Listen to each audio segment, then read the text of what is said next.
കർണാടക ഹൈക്കോടതി തൂക്കിയെടുത്തെറിഞ്ഞു. വീണ വിജയന് ഇനി രക്ഷയില്ല.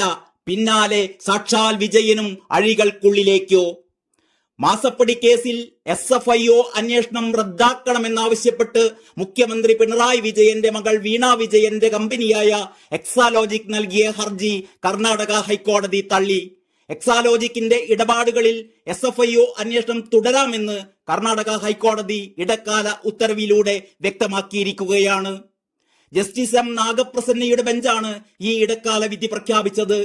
വീണയ്ക്കെതിരെ കർണാടക ഹൈക്കോടതിയുടെ ഈ ഇടക്കാല വിധി വന്ന പശ്ചാത്തലത്തിൽ CPMന് ഇനിയും പഴയ ന്യായീകരണ കാപ്സ്യൂളുകൾ കൊണ്ട് പ്രതിരോധിക്കാൻ കഴിയാത്ത അവസ്ഥയായി. കമ്പനികാര്യ നിയമത്തിലെ ചട്ടം 210 പ്രകാരം രജിസ്ട്രാർ ഓഫ് കമ്പനീസിന്റെ അന്വേഷണം പ്രഖ്യാപിച്ചതിനോട് തങ്ങൾ പൂർണ്ണമായി സഹകരിച്ചിട്ടും അതേ നിയമത്തിലെ ചട്ടം 212 പ്രകാരം സീരിയസ് ഫ്രോഡ് ഇൻവെസ്റ്റിഗേഷൻ ഓഫീസ് അന്വേഷണം പ്രഖ്യാപിച്ചതിന്റെ അടിസ്ഥാനം വ്യക്തമല്ലെന്നാണ് കേസ് റദ്ദാക്കാൻ വേണ്ടി എക്സാലോജിക്കിന്റെ അഭിഭാഷകൻ ഉന്നയിച്ചിരുന്ന വാദം. രണ്ട് സമാന്തര അന്വേഷണങ്ങളാണോ കമ്പനിക്കെതിരെ നടക്കുന്നത് എന്ന് പോലും അറിയില്ല. അങ്ങനെയെങ്കിൽ അത് നിയമപരമായി നിലനിൽക്കില്ല. SFIO പോലെ ഒരു ഏജൻസിയിൽ നിന്ന് അറസ്റ്റ് അടക്കമുള്ള നടപടികൾ ഉണ്ടാകുമോ എന്ന ആശങ്കയുണ്ടെന്നും എക്സാലോജിക്കിന്റെ അഭിഭാഷകൻ വാദിക്കുകയുണ്ടായി. ഗുരുതരമായ സാമ്പത്തിക കുറ്റകൃത്യങ്ങൾ എക്സാലോജിക്കുമായുള്ള ഇടപാടിൽ നടന്നിട്ടുണ്ടെന്ന് പ്രാഥമിക അന്വേഷണത്തിൽ തന്നെ വ്യക്തമായതായി SFIOക്ക് വേണ്ടി ഹാജരായ additional solicitor general Kulur Aravind Kamath വ്യക്തമാക്കി. വിവിധ രാഷ്ട്രീയ കക്ഷികൾക്ക് CMRL 135 കോടി രൂപ വ്യക്തമായ രേഖകളില്ലാതെ കൈമാറ്റം ചെയ്യപ്പെട്ടുവെന്ന് ആദായ നികുതി വകുപ്പിന്റെ അന്വേഷണത്തിൽ വ്യക്തമായതാണ്. അതിൽ 1.72 കോടി രൂപ വീണ വിജയന്റെ എക്സാലോജിക്കിന് ഒരു സേവനവും നൽകാതെ നൽകിയതിനും തെളിവുണ്ട്. വിവിധ ഏജൻസികളുടെ അന്വേഷണ വലയിലുള്ള ഇടപാടുകളിൽ സമഗ്രമായ അന്വേഷണം നടത്താൻ SFIO പോലുള്ള സംവിധാനം ആവശ്യമായതിനാലാണ് അന്വേഷണത്തിലേക്ക് നീങ്ങിയതെന്നും ASG വാദിച്ചു.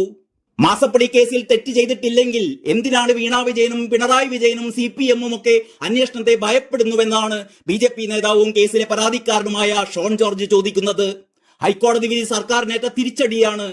അല്പമെങ്കിലും മാന്യതയുണ്ടെങ്കിൽ മുഖ്യമന്ത്രിയും മകളും അന്വേഷണത്തോട് സഹകരിക്കുകയാണ് വേണ്ടത്. കൂടുതൽ തെളിവുകൾ SFIOക്ക് നൽകും. KSIDCയുടെ പങ്ക് സംബന്ധിച്ച തെളിവുകളും താൻ പുറത്തുവിടുമെന്ന് അദ്ദേഹം പറഞ്ഞു. CMRLൽ നിന്ന് സേവനം നൽകാതെ പണം കൈപ്പറ്റി എന്ന ആരോപണത്തിലാണ് എക്സാലോജി കമ്പനി അന്വേഷണം നേരിടുന്നത്. രജിസ്ട്രാർ ഓഫ് കമ്പനീസിന്റെ അന്വേഷണം പ്രഖ്യാപിച്ചതിന് പിന്നാലെയാണ് SFIOയും അന്വേഷണം തുടങ്ങിയത്. SFIO അന്വേഷണം റദ്ദാക്കണമെന്നാവശ്യപ്പെട്ടാണ് എക്സാലോജി കമ്പനി കർണാടക ഹൈക്കോടതിയെ സമീപിച്ചത്. ഈ ഹർജിയാണ് ഇന്നൊരൊറ്റ വരി വിധി പ്രസ്താവനയിലൂടെ ജസ്റ്റിസ് M നാഗപ്രസന്ന തള്ളിക്കളഞ്ഞത്. അറസ്റ്റ് ചെയ്യാനടക്കം അധികാരമുള്ള അന്വേഷണ ഏജൻസിയാണ് SFIO. ഇതിനിടെ മാസപ്പടി കേസിലെ യഥാർത്ഥ പ്രതി വീണ വിജയൻ അല്ല എന്നും മുഖ്യമന്ത്രി പിണറായി വിജയനാണെന്നുമുള്ള മാത്യു കുഴൽനാടന്റെ തെളിവുകൾ നിരത്തിയുള്ള ആരോപണം കൂടി പുറത്തു വന്ന പശ്ചാത്തലത്തിൽ SFIO അന്വേഷണം പിണറായിയിലേക്കും നീളുമെന്ന കാര്യത്തിൽ യാതൊരു സംശയവുമില്ല. കോടതി വിധികൾക്ക് പിന്നാലെ പിണറായിയുടെ അവിഹിതമായ ഇടപെടലുകളെ സംബന്ധിച്ചുള്ള അതിശക്തമായ തെളിവുകൾ കൂടി പുറത്തു വന്ന സാഹചര്യത്തിൽ ഇനിയും തന്റെ കൈകൾ രണ്ടും ആകാശത്തേക്ക് ഉയർത്തിപ്പിടിച്ച് ഇവ പരിശുദ്ധമാണെന്ന് ആണയിടാൻ പിണറായി വിജയന് ധൈര്യമുണ്ടോ എന്നാണ് അറിയേണ്ടത്. നന്ദി, നമസ്കാരം.